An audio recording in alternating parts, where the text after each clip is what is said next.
What's up, everyone? Today I'm going to be talking through my clear of Gundhara, which is a game by Moss. And Moss, of course, is the former Seibu Kaihatsu who famously developed Raiden and all of the Raiden series. This is a kind of free controlling shooter like Outzone. I haven't played very many of these. This one and Outzone are the only ones I've played. I actually did play Bloody Wolf on the PC Engine, but haven't played Ikari Warriors, which I hear is another relatively well-known one. I like these games. I like the free controlling nature that you have eight-way shooting with the A button tapping, and then you can strafe by holding the B button, which just like that. So it really does feel like a lot like a traditional vertical STG, even though it's you know even though you're controlling your character on the ground. And yeah, the scoring. Just a little sneak peek here. I shot those barrels in advance to kind of try and destroy them all at once to get the maximum amount of points. You can kick in this game, and the kick is like the defining mechanic of the game, I would say. Not only can you kick bullets out of the air, or kick through bullets using iframes, you can kick stuff to get points. Everything you kick with a single move doubles in point value, and so if you kick like a giant group of enemies, you can get a shitload of points. So collecting these little medals and then saving 3 of these kid hostages per level. There you go. I kicked all those guys and I got like 400, then 800, and then 1600, and then 3200, and so forth for everything kicked. Um, anyway, I was saying you save 3 kids per level. Oh, you see, hurry! You can't like dawdle too much, or the game will prompt you with that message, and then a giant bomber will come and just destroy you if you take too long. I do think it's like maybe a little too generous in the system of kind of pushing you along. I find that you can milk a lot just by kind of like hanging out and it's not necessarily a bad thing, but I do kind of feel like you can kind of dawdle, whereas in Outzone you definitely can. I think that system is more kind of sophisticated in terms of the way it pushes you on. But this is cool. It's certainly not a super negative. So I'm gonna stick with this Vulcan weapon pretty much throughout the entire game. But you've got a shotgun, you've got a bazooka, you've got a flamethrower that's really powerful, but of course very narrow. All the weapons and how they behave are mostly self-explanatory. I found the Vulcan the best balance of spread and power. That's really just why I chose it. And then you'll see, if I didn't mention it before, you get kind of a meager point value for the kids.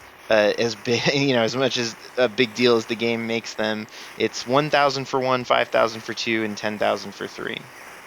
So now you've got this like interesting motorcycle level, which visually is very cool, but there's nothing else like it in the game, and it's just like a little bit of an oddity.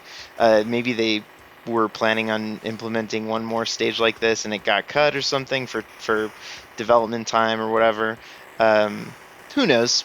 Even just this stage is fun to play, and it's a nice little break from the ground stuff. This is obviously like auto-scrolling and more like a traditional shmup.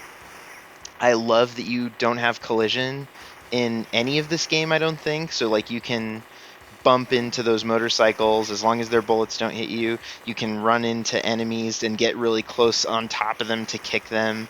Love games that don't have collision with the enemies as a thing. I like the subtle effect also of like you can ramp jump off these exploded cars. Okay, the pigs give you 1,000 points for when you shoot the hell out of them in the air. You kind of juggle them around. It's kind of fun. You stay on the left of that truck to get an extra bomb.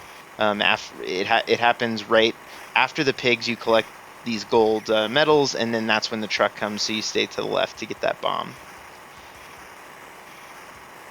This level is pretty. The stage itself, some of it can be tricky when the motorcycles kind of outnumber you by quite a lot, but overall it's like fairly simple. This lasts too long. There's a bunch of these phases of these red plain enemies, and there's just too many of them. There's like, I think, 3 or 4 phases of these 2 enemies at once, and you just kind of have to learn the little dodge pattern, and then they're easy to take out. You just kill the one on the left really quick, you dodge up from that particular shot, and then boom, and then here we go again. We could have done one less of these, I think. This guy stays super low, and often I can't kill him, but there I managed to do it. And you'll see also I do have bombs, and you get a ton of charge items for these bombs throughout the game. So the game is really generous with resources. You get just a ton of bombs, and so of course you'll rack them up on your first life. I think I'll end up having 5 or 6, and it stinks to like lose them. So let off a bomb every once in a while if you get nervous. This is just a fun, like, this is awful visibility for this part. I find it super laughable. It is so unclear, like, whether those grenades can kill you or, like, and there's all the shrapnel flying around everywhere. These blue explosions. The bullets are overlapping in a way that I find hard to parse, but, like, eventually I kind of got the rhythm or the kind of way everything works. Mostly you're trying to dodge that like straight down Vulcan of the helicopter. It's just, it has gaps in it, and you just use that to kind of define everything else that you do in that boss. But I did use a bomb. I always do on that boss just to make my percentage of getting through it a little higher chance. Okay, now the game is nice again in that it gives you some armor. And so as long as your guy is this brown color, mustard color, you can take a hit, and which is good because this is a tough stage. Usually I see, again, that's kind of a problem, that you can just hang out and keep those guys at the top of the screen and just gun them down, and they can't even shoot at you. It's like that to me is like a little bit of a design flaw. The game should probably not let you do that and push you up a little bit more.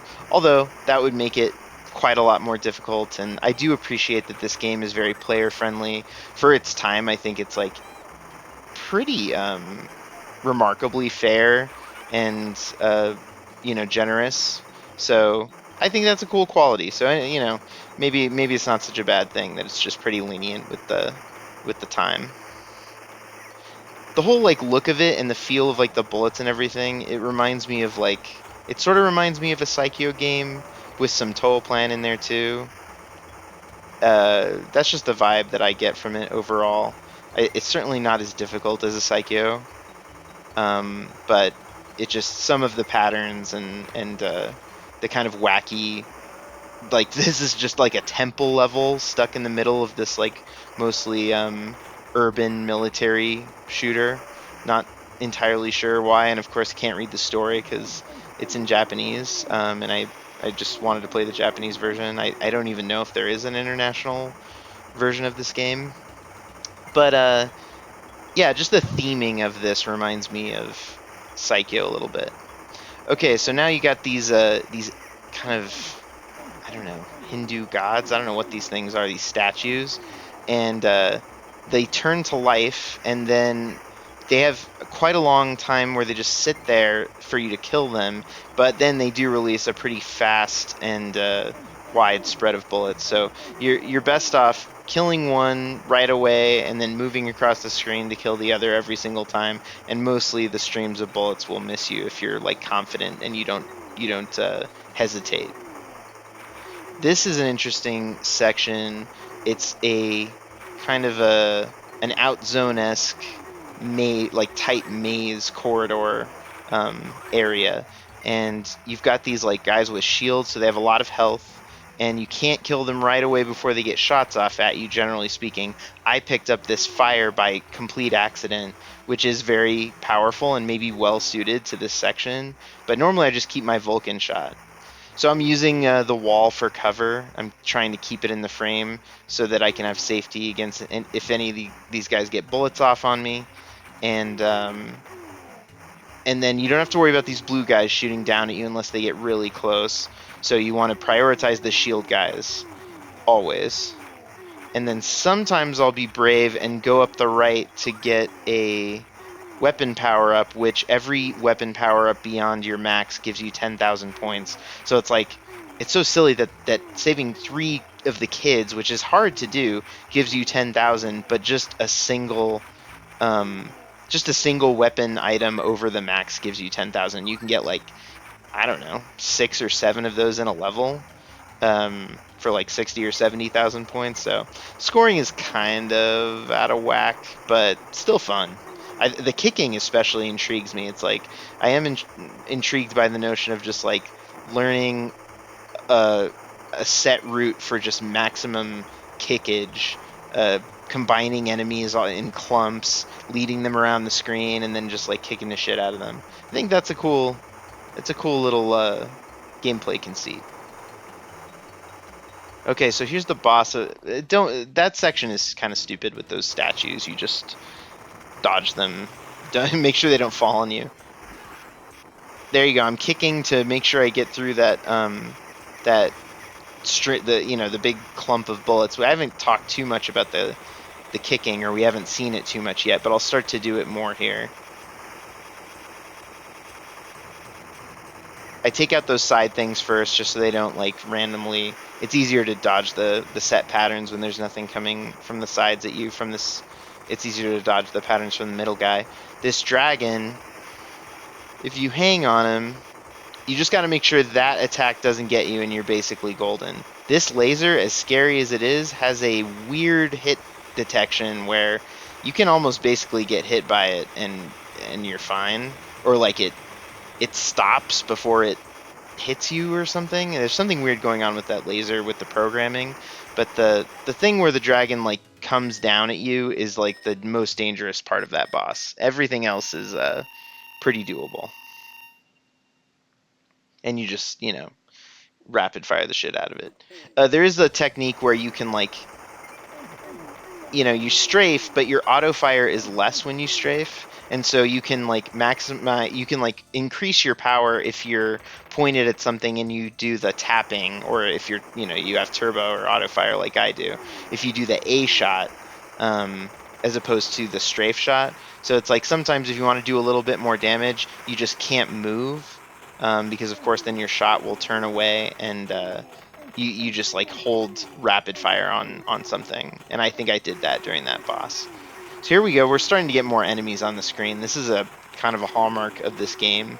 Just like a shitload of dudes, and you're just mowing them all down. I like the way this like giant mech thing feels. It's completely overpowered. Nothing takes you out except this tank that's coming up on the right. That can just completely wipe you out. If you destroy that thing, if you're careful, just stay here and just hang your fire on that tank. Make sure that blue missile fire doesn't hit you. You're gonna cruise all the way to the half of this stage, no problem. Um, and just so many bomb items. You'll see I'm up to 5 bombs. Still don't have a miss in this run, which is good. That's what that's really, I was aiming for as few misses as possible, because the end of the game is decently hard. This house, or whatever whatever this thing is, a train car. It looks scary. It's not. It goes down very easily, and I'm just gonna hang out and get these power ups, because the game isn't super concerned about moving you along. Whoops! I got the shotgun by mistake. Loss of 10,000 points. And then these guys look scary too, but honestly, as long as you have enough power in your tank, you can just tank through that first massive wave of bullets, and then you have so many iframes when the tank dies that you can easily kill those things. Okay, very important piece of the game. You will not see it here, but you can get an extend here. It's entirely an item extend. It's entirely random, but one of these computers on these desks sometimes flashes with a lightning bolt sort of thing, and has a target reticle on it. You have to get right up to the desk and shoot it if you see that, and then the item extend will appear behind you. And I always just like go up to the desk and shoot, just in case. I'm like, there was a couple times where I like flat out missed the signal. Like, it's sort of subtle. And so sometimes to be safe, I just shoot the desks anyway. But this level is tough. There's a lot going on. These tanks shoot these pink spreads of bullets that are kind of tricky because they fan out really tightly. Oh, the game's telling me to hurry. So this is where I'm like standing still and I'm releasing my like more powerful fire on these tanks because I can usually kill them before that pink bullet phase. And there are mines in this level where if you shoot them, they emit a massive spread of bullets. Oh, and okay, there you go. I still had my armor from the previous level. I just lost it because in addition to the mines, in addition to the tanks, in addition to the ground enemies, there are these little electric. Oh, I bombed to get out of that. Little electric currents on the floor that will also get you. Nice little mix of like enemies and traps and stuff in this. I thought this level was, ooh, that was a lucky, or that was a good kick. I like this little challenging mix of enemies. It's nice design. Note that I picked up an extra bomb over there on the right hand side of this level. And now the boss. This tank has a ton of health, so as much as you can hit it with your more powerful rapid shot, do that. But it also, of course, requires a ton of strafing because it's letting off these aimed bullets at you, and some of them aren't aimed actually. Now that I see that,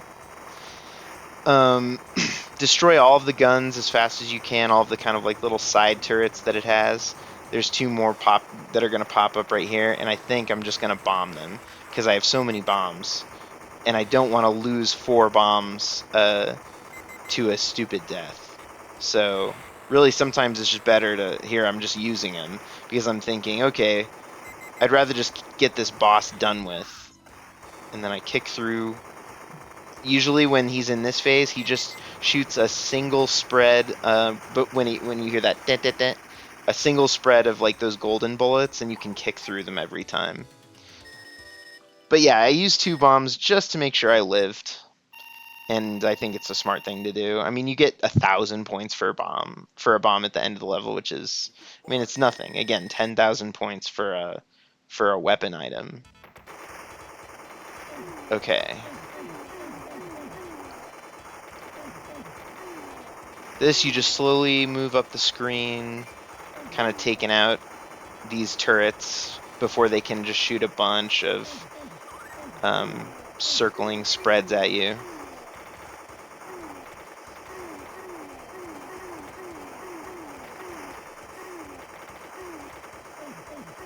Trying to pick up medals, but the medals are also kind of a chintzy amount of score. I think it's like 300 per at the end of the stage, which can add up. There are a bunch of them, but still, I don't prioritize it too much. This really isn't a scoring run. You'll see I had, oh, this is a big wave of dudes.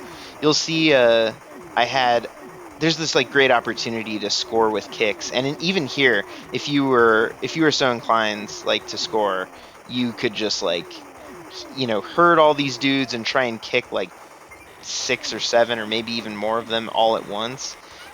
But I was preferring to be safe, and oh, nice, got the bomb off. So far, I think I've done a good job of keeping kids alive too. There were sometimes, oh, that kid got shot. I don't even know how that happened. I didn't feel like I was shooting. There were some runs where I really did a terrible job of saving the kids, and that really made me mad. Just like if it were anything else, I would be like, ah, fuck it, who cares? Because the points suck. But it's literal, you're saving children, and any run where I didn't do a good job of it, I was like, no, this isn't gonna be the one. Like, I'm gonna save the fucking kids. Interesting little thing. You got the moving platform. They're throwing dynamite at you. The platform takes damage, but I've never seen it actually collapse or anything. I don't think it can. And as long as you're powered up there, that's not a tough spot. That can be said for a large portion of this game. The reason that I'm kind of like mowing through it is I'm staying powered up because I'm not dying. Any death is going to make things significantly more difficult. It is that kind of a game. Little bit Gradius syndrome-y, because you've got these missiles in addition to your main shot that are so crucial and so powerful. And your shot only decreases by 1 level when you die, but your missiles go away entirely. So that's the reason that you'll struggle so much if and when you take a death in this game. And I should also mention, missile items are 3,000 3,000 points each over the maximum. So again, a ton of score coming from item collection.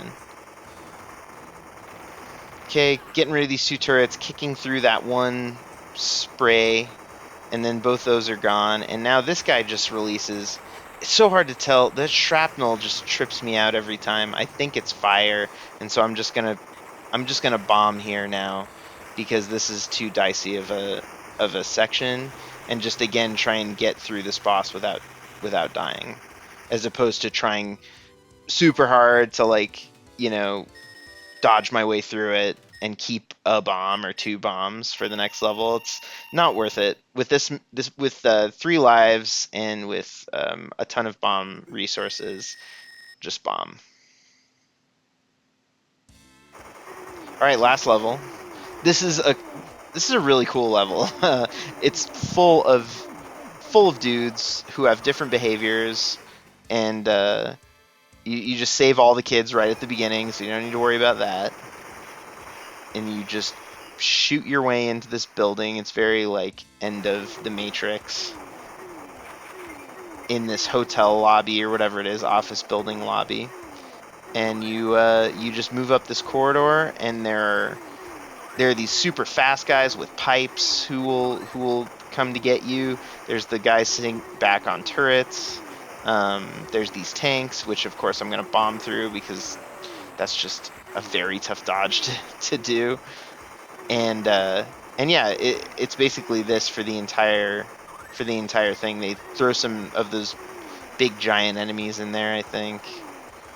And we haven't even really started. This is just kind of the palate cleanser. These yellow shirt dudes are way tankier. They have a bunch of health.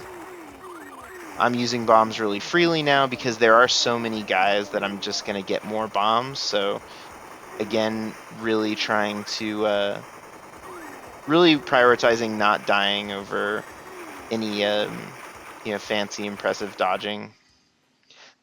Often the game will put charge items, two times at least, it'll put a bunch of charge items that you can't get, because like a cinematic starts, a little cinematic of you walking to the next part of the level. Kind of cruel, but okay. There's the pipe guys I was talking about. Very difficult if you're underpowered. So again, reiterating that this is going to be way harder than it looks here if you have anything less than max power, max missiles. So this is the part where you could go nuts with score. You could be kicking all these guys with blue suits. They're like one kick and they're dead. So it's like you could be hurting those guys around and just kicking them. And I was experimenting with save states and doing that a little bit. And I swear I got, at least 300,000 points from kicking guys in one just save state run. And it was really tempting to try it. Maybe I try it one time here. I don't think I do. No, I don't. I'm just going for it. Another run, I was trying to like kind of balance it out a little bit, but yeah, I was just wanted to clear. But yeah, like if you want to score this game, I think it would be a really fun one, and it would be a ton about this level and this section, and just like all of those blue suits kicking them to death in massive numbers. Took a death finally, so no more missiles, but luckily we had a weapon item there, so we're back to max power, and we will get at least 2 missile items here for the final boss. Oh, four. Okay, so that's not quite max power. I don't actually know how many missiles items gets you to max power. I want to say five, because we have three missiles now, and max power is four. So the goal here is to kick through that pattern that the desk will shoot at you every single time, on a rhythmic basis, and you want to kill the kind of outside missile enemies, like I'm bombing right there, as quickly as possible, because once those are gone, you can easily kick through that spread pattern. I mean, I say it's easy, but it's not. It's not quite as easy as it looks because the desk has a ton of health, and it takes a long ass time. So you're gonna see I have no lives left. I barely get these missiles cleared out. Oh my god, this was a lot hairier than I remember. Wow. Okay, so the missiles are finally cleared out, and now it's just a matter of staying cool, not getting psyched out, and kicking through, strafing to this from side to side, and kicking through that super fast shot every single time that it happens. I really think your hitbox is just too big to actually dodge those. I could be wrong. Maybe in the middle, right in the middle, you could do it, but it's shooting the aim bullets at you too. So I just don't think there's any way other than kicking. And yeah, this is just about staying cool under pressure, and luckily I managed to do it. Spent all my resources on this boss, pretty much, and the right outside of it, I died one time to that big dude who shoots an insane pattern. So yeah, Gundhara is a good game, I would say. It's very, I'm not going to call it easy. It's not an easy game, but it is a surprisingly player-friendly game for being a 90s arcade game, especially one with this kind of style. I feel like usually anything, if you're talking like a ground-based kind of militaristic urban shooter, like I just expect brutal, especially from old Seibu Kaihatsu like Raiden devs. But no, there's no checkpoints. There's no crazy fast snipes. There's the kick move, which basically makes so much of the dodging, or rather like dealing with the bullets, so much easier. So surprisingly kind of fair, and just like a fun, stupid game. It's just it's just got that like mid '90s kind of charm to it, that so many arcade games did. Dumb machismo, like just you know saving the kids from the evil corporation as just like a dude without sleeves. You gotta love it.